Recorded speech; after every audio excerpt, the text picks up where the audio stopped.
Mesdames, Messieurs, merci de nous rejoindre sur ce plateau et dans ces numéros.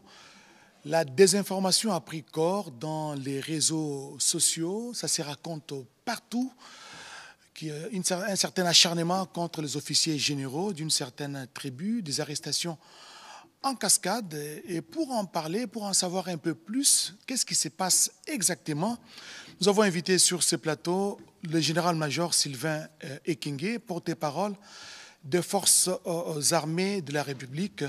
Mon général, bonsoir. Bonsoir, Oscar. Dites-nous, qu'est-ce qui se passe?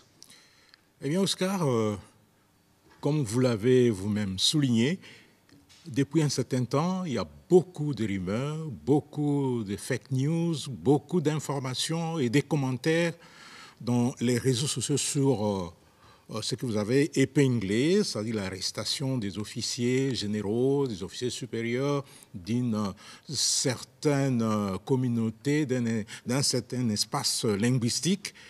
Eh bien, j'étais avec le ministre Mouyaya dans ces plateaux, j'avais épinglé cette situation. Ce qui est vrai, c'est que, comme vous allez l'entendre tout à l'heure là, nous sommes des officiers et nous sommes astreints à la discipline et au respect des règlements et des lois. Mais pour répondre exactement à votre question, je préfère laisser le général Kifoua, le lieutenant-général Kifoua. Aujourd'hui, depuis hier d'ailleurs, il y a eu beaucoup d'informations autour de cette pseudo-interpellation.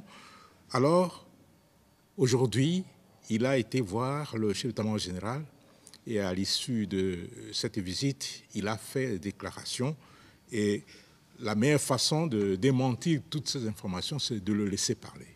Je porte un démenti catégorique par rapport à certaines informations qui sont véhiculées dans les réseaux sociaux. Vous savez que les réseaux sociaux, ce sont des milliers dépourvus de frontières et de censure aussi. Alors, je suis étonné, je suis un homme libre. Je suis venu saluer mon chef, je suis là. Alors, je demande avec véhémence que c'est faux et archi-faux. Tout ce qui est en train d'être véhiculé, soit disant que le général Jean-Claude Kifoua, Tango Tango, est aux arrêts. On m'associe dans un dossier que je ne connais même pas. Alors c'est pour vous dire, l'armée c'est une grande muette. Et on ne peut pas tomber dans des spéculations. Et tous ces gens mal intentionnés qui veulent semer le désordre, créer la division au sein de l'armée, je crois qu'ils n'ont pas de place dans notre corporation. Parce que l'armée, je suis dans l'armée d'abord à titre individuel. C'est pourquoi je me suis engagé dans l'armée, à titre individuel. Et la loi est impersonnelle. Si vous commettez une infraction, on vous poursuit, ce n'est pas la communauté qui est poursuivie. Je suis là, je suis venu, vous pouvez vérifier, vous allez me voir en train de quitter l'état-major. J'étais surpris. Est-ce que par hasard, vous n'avez pas les traces non, de torture? Regardez-moi, je ne suis pas menotté. Voilà. Et la date est là, le 11 juillet 2025. Donc c'est pour vous dire que c'est faux et que les gens n'attachent pas une importance à toutes ces informations qui n'ont qu'un seul objectif d'essayer de diviser des communautés ou bien d'intoxiquer les militaires. Et après lui, le chef d'état-major général, lui aussi s'est exprimé. Il parle rarement, si ce n'est pendant les causeries morales, mais aujourd'hui, il a tenu à fixer l'opinion sur ces faits-là. Dans l'andi, il y a des informations selon lesquelles le lieutenant général Kifoua, communément appelé Tango Tango, Azam Kangem, un dossier à général Sangwa, Bakangi Bango pour l'air simple fait de Baza, tu as province Songolo, Bakala, où il y a Tangi et Tanganyika. Et curieusement, na bengi pour la vérifier, ce qui est Azam Kangem et solo, il y a Zoseka, la peine à Zokam. Na Tuni. Est-ce que vous avez dans un état-major parce que j'étais un peu moi-même surpris. Je suis surpris. Il y a des gens qui ont été là.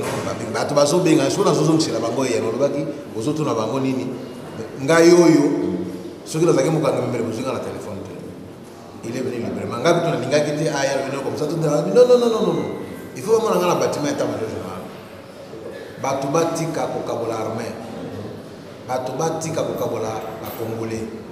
Oza na mbeba la ososali ndima pour répondre yoko. Soki yo ndeko yo camarade ya mutu azaka ngemi na dossier songolo. Mutu be ba ko interpeller ye. Iliko le batiki no aza condamné akosamba. Sima ya kosamba soki mbeba oyo bazo reprocher za ya solo ba kokanga ye monsieur de la solo ba kotika ye. Voilà, nous avons suivi les deux interventions. La première du lieutenant-général Kifwa Kambili Tango Tango, qui était supposé être arrêté et interpellé par les services, ce qui n'est pas le cas. Ce sont des déclarations mensongères et des rumeurs qui ont circulé dans les réseaux sociaux. Et vous avez suivi également le chef d'état-major général, le lieutenant-général Gilles Banza Mouilambouek, qui a également démenti tout ce qui se raconte. L'objectif, vous l'avez suivi, c'est justement chercher à diviser l'armée qui constitue aujourd'hui un corps, qui est en train de faire face à l'ennemi commun, vous le savez, c'est l'AFC M23 qui est appuyé aujourd'hui par l'armée rwandaise. À moins que vous ayez un autre message, mon général. Oui, Oscar, je tiens à préciser que, comme l'a dit le général Kifwa et le chef d'état-major général, il y a beaucoup de déclarations mensongères, beaucoup de rumeurs infondées qui se passent dans l'espace numérique et surtout au sujet des interpellations des généraux. Et le général Kifwa l'a dit, chacun est entré individuellement comme volontaire dans l'armée. Et l'armée, c'est un monde organisé. L'armée a des lois, l'armée a des principes, l'armée a plusieurs règlements militaires. Et celui qui ne respecte pas ces règlements, en tout cas, il doit avoir des problèmes dans l'armée. Effectivement, s'il y a des interpellations, c'est que chacun, à titre individuel, a posé un acte contraire soit à la loi, soit à la discipline. Et en posant un acte contraire à la loi ou au règlement, le militaire le fait non seulement en âme et conscience, mais aussi, comme je l'ai souligné, à titre individuel. Et il ne pose pas cet acte, et j'insiste là-dessus, au nom d'une quelconque communauté ou au nom d'un quelconque espace linguistique. Il pose cet acte en tant qu'individu et en tant que militaire, et surtout s'il est officier. Je l'ai dit l'autre jour, il y a des caractéristiques qui entourent la fonction de l'officier. Il y a des valeurs qui entourent la fonction de l'officier. Et si vous ne respectez pas ces valeurs, vous ne respectez pas les qualités d'un officier, eh bien, la justice va s'occuper de vous. Et en cas d'interpellation, qu'est-ce qui advient? En cas d'interpellation par les services, effectivement, il y a des investigations qui sont organisées. Il y a des enquêtes. Si on constate que vous n'avez rien fait, on vous libère, comme l'a dit le chef MG. Mais si on constate que les faits commis sont des faits graves, on vous met à la disposition de la justice militaire pour répondre des actes posés conformément à la loi. Et à ce niveau-là, si on constate que vous, pendant l'instruction, vous donnez les éléments de votre défense et ces éléments sont pris en compte, on vous libère. Et si les éléments ne sont pas pris en compte et qu'on confirme que vous êtes fautif, eh bien, vous subissez la rigueur de la loi. Et aujourd'hui, il y a beaucoup d'interférences, parce que je sais que l'armée a ses caractères apolitiques. L'armée est apolitique, il a plutôt un caractère national. Mais oui, aujourd'hui, effectivement, dans les réseaux sociaux, c'est autre chose. Ce que vous dites est très important. Les forces armées de la République démocratique du Congo ont toujours insisté sur leur caractère national et apolitique. Alors, elles sont sans coloration politique, tribalo-ethnique ou linguistique. Moi, je suis originaire de l'Équateur, mais chez moi, on ne me connaît même pas. On ne me connaît qu'en tant que porte-parole de l'armée, mais il y a beaucoup de gens qui ne connaissent pas que je suis de la Chuapa, je suis d'Ikela. Ça, ce n'est pas ça qui doit caractériser un officier citoyen militaire. Mon espace linguistique, ma tribu, mon ethnie, mon parti politique, c'est la République démocratique du Congo, point barre. Et ça, c'est pour tous les militaires. Alors, il faudrait qu'on cesse d'amener la division dans l'armée, comme le général Kifoua l'a dit. Il faudrait qu'on cesse de s'immiscer dans des questions militaires. On ne peut empêcher l'armée et la justice de faire leur travail.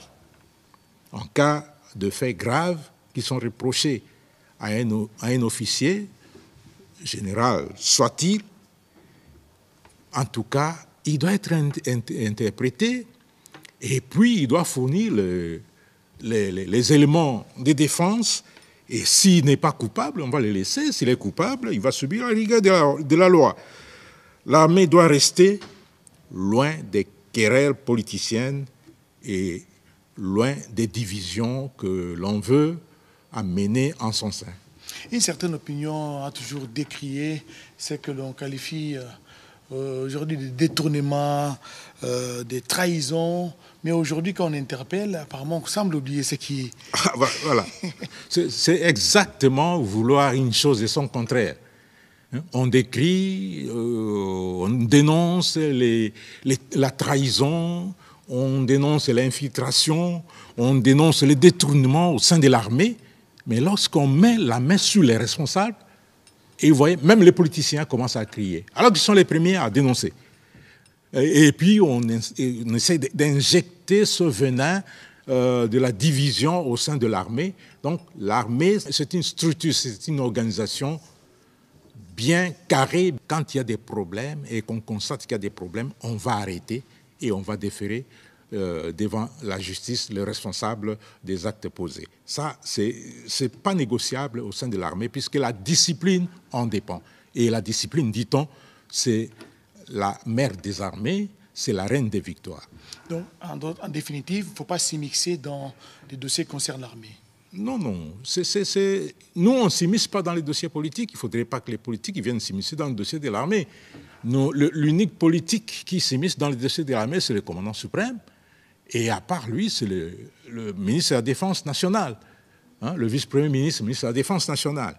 Et eux, ils représentent tous les gouvernements, tous les politiques pour parler de l'armée. Mais il n'est pas donné à n'importe qui de venir s'immiscer dans des questions militaires, puisque c'est très dangereux et très sensible, puisque l'armée, c'est le socle de la nation, et il ne faut pas venir perturber son organisation, perturber sa quiétude. Mon général, peut-être faudra laisser à la justice de faire son travail.